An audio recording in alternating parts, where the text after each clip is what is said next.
Selamat malam teman-teman, dan jumpa lagi dengan saya Bang Yos. Dan semoga kita semua dalam keadaan selalu sehat ya. Dan selamat datang di channel saya yang membacakan cerita horor misteri dan cerita romantis ya.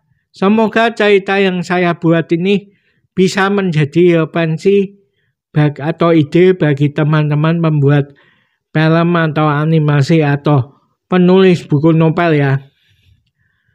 Pada malam ini saya ingin menceritakan cerita romantis yang berjudul Perjalanan Cinta di Jepang.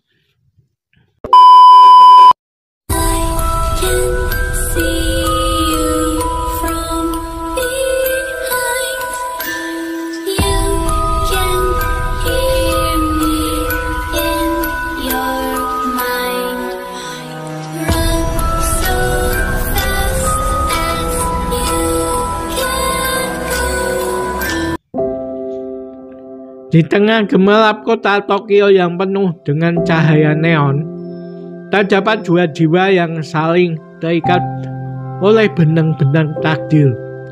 Lina, seorang wanita muda yang berasal dari Indonesia, dan Takashi, seorang pria Jepang yang memiliki kecintaan pada seni tradisional Jepang.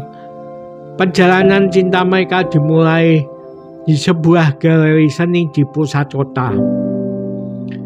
Tentunya di sini Lina memakai bahasa Indonesia dan Takashi, seorang pria Jepang, memakai bahasa Jepang ya.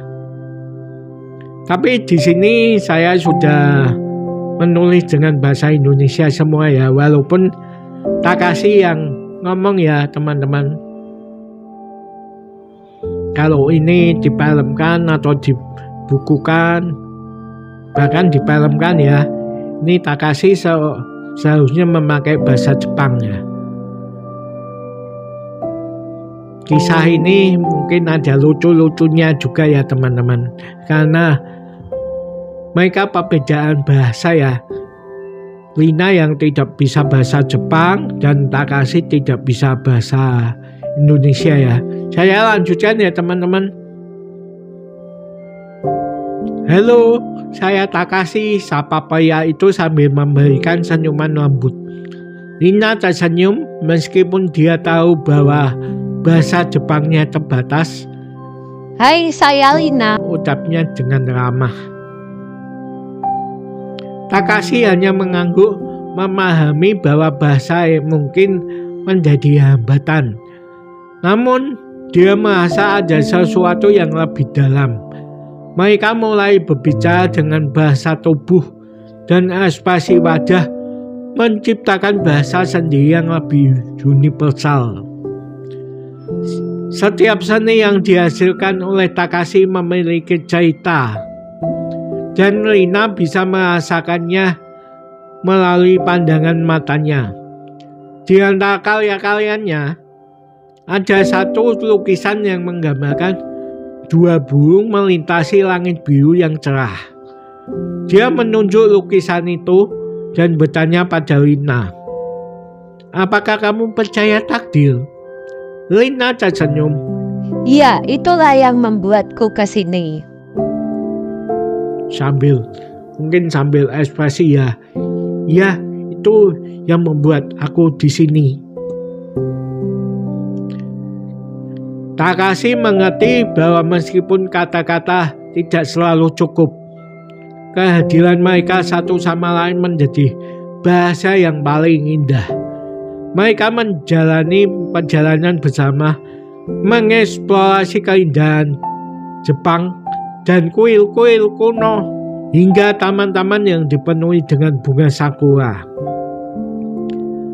Pada suatu sore di Kyoto, Takashi membawa Lina ke sebuah pertunjukan tradisional Jepang. Mereka duduk di antara penonton yang memakai kimono, dan Lina merasa kehangatan tangan Takashi di atas tangannya. Meskipun kata-kata yang diucapkan oleh pemain teater tidak dimengerti oleh Lina, walaupun dia hanya senyum-senyum, ia memahami cerita itu melalui gerakan tubuh, nada suara, dan ekspresi wajah. Ketika malam tiba, mereka duduk di bawah pohon sakura yang berbunga. Takeshi memandang Lina dengan mata lembut dan tanpa kata-kata. Ia menyentuh bibirnya sendiri, kemudian menunjuk ke arah Lina. Saya peragakan ya, mungkin Takeshi begini ya teman-teman. Tanpa kata-kata, ia menunjuk bibirnya sendiri, gini, kemudian menunjuk ke arah bibir Lina ya. Takeshi ingin memberitahu Lina jika ada sedikit es krim yang menempel di sudut bibir Lina. Lina tersenyum. Walaupun perkataan kita berbeda, hati kita berbicara dalam bahasa yang sama. Takeshi mengangguk setuju dan mereka mencium bunga sakura yang jatuh bersama-sama, menancapkan cinta mereka dalam keindahan musim semi Jepang yang abadi. Meskipun bahasa mereka berbeda, cinta mereka menjadi bahasa universal yang mengikat mereka satu sama lain di bawah bendera kembang sakura yang berwarna-warni. Waktu terus berjalan, membawa Lina kembali ke Indonesia. Tetapi cinta mereka tidak pernah pudar, teman-teman. Setiap kali layar ponsel atau laptop menyala, hati mereka merasa dekat meskipun fisik mereka berada di ujung dunia yang berbeda. Suatu hari Takeshi mengungkapkan melalui video call, Lina, aku tipe lelaki yang melankolis. Dan kadang-kadang rindu ini begitu dalam sehingga air mata ini sulit kusembunyikan. Lina tersentuh mendengar pengakuan Takeshi. Aku juga Takeshi, setiap kali kau jauh, hatiku merindukanmu. Takeshi memutuskan untuk membuat kejutan besar untuk Lina. Dia mulai belajar bahasa Indonesia, teman-teman. Bahasa asal Lina tentunya, bahasa Indonesia ya. Agar bisa lebih mendekatkan diri secara budaya. Tak hanya itu, Takeshi juga giat menabung setiap uangnya, menyiapkan diri untuk pergi ke Indonesia dan mengejutkan Lina. Waktu berlalu dan Takeshi akhirnya merasa siap untuk memberikan kejutan tersebut, teman-teman. Tanpa memberitahu Lina, Takeshi tiba di Indonesia. Dia berjalan-jalan di kota yang asing baginya, mencari kafe milik Lina, dan dia akhirnya menemukan kafe milik Lina. Lina yang sedang sibuk menata meja di kafe tidak menyadari keberadaan Takeshi. Saat dia mendongak gini ya teman-teman, karena Lina kan menata meja kafe menunjuk begini ya. Saat Takeshi datang, dia otomatis Lina kan mendongak ke atas. Mata mereka bertemu dan dia memancarkan ekspresi kaget yang tak terungkapkan. Air mata berlinang dari mata Lina, tak percaya bahwa Takeshi berada di hadapannya. Takeshi tersenyum lembut melangkah mendekati Lina.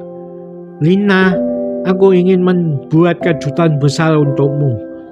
Lina yang masih terkejut bertanya, Takeshi, apa yang kau lakukan di sini? Takeshi menjawab, aku datang untukmu Lina. Aku telah belajar bahasa Indonesia untukmu. Dan aku telah menabung untuk bisa datang ke sini. Lina terharu mendengarnya.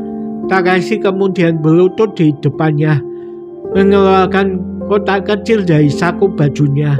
Dia membukanya, memperlihatkan cincin berkilauan di dalamnya. Dengan segala kerendahan hati Lina, apakah kau bersedia menjadi istriku? Tanya Takeshi sambil tersenyum. Lina yang tak bisa menyembunyikan kebahagiaannya berlinang air mata teman-teman. Ya Takeshi, ya. Ucapnya dengan tulus. Takeshi memasang cincin di jari Lina dan mereka berpelukan erat. Air mata kebahagiaan mengalir dari mata keduanya, merayakan momen yang telah lama dinanti. Cinta yang diikat oleh perbedaan bahasa, jarak, dan waktu akhirnya membawa mereka pada sebuah janji kehidupan yang penuh makna. Baiklah teman-teman, sekian dulu pembacaan dari Tahu Mantis malam ini ya. Jika teman-teman menyukai video storytelling seperti ini, dukung saya dengan di subscribe, like, komen, dan bagikan ya. Sampai jumpa di video storytelling besok jam 7 malam. Terima kasih teman-teman yang sudah selalu menonton video saya. Dan selamat malam dan selamat beristirahat ya teman-teman.